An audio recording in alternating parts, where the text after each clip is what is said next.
The torrential downpour that started last evening poured into the night, and by the time the day broke, people in Oshogbo, the capital of the state of Osun, had started counting their losses. From Obatedo to Gbomi, Alie to Old Fakunle area, from Aregbe axis to Ilesha garage, businesses and residential buildings were either partially or completely brought down. Religious centers were not left out. Rivers and streams overflowed their banks and joined to form large bodies of water, pulling down structures.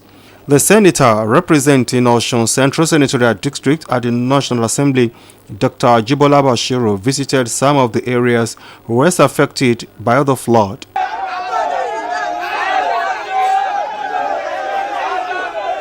Senator Basiru moved from one area to another amid sympathizers to assess the level of damage and empathize with the victims.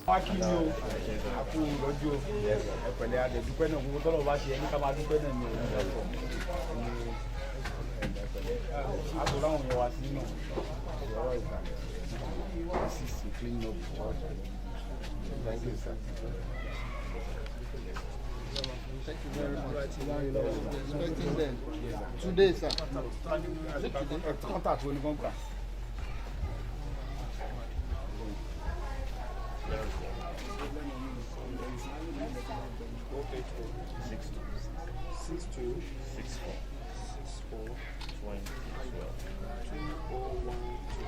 Senator Ajibola Basiru described the havoc wreaked by the flood as most unfortunate, particularly at a time the global economy is being pummeled again by the destructive COVID-19 pandemic, assuring the victims that the government under Adegboyega Oyetola is on top of the situation as agencies of government from the Ministry of Environment and Emergency Management were assessing the havoc with a view to preventing a reoccurrence and possibly intervene.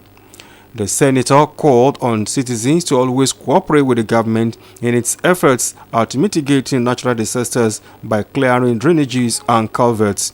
Dr. Basiru also appealed to people who may want to play politics with the disaster by trading blames to have a rethink, as according to him, disasters do not segregate. He prayed God to comfort those who lost property to the flood. Oluwatoyin Yusuf, OSBC News.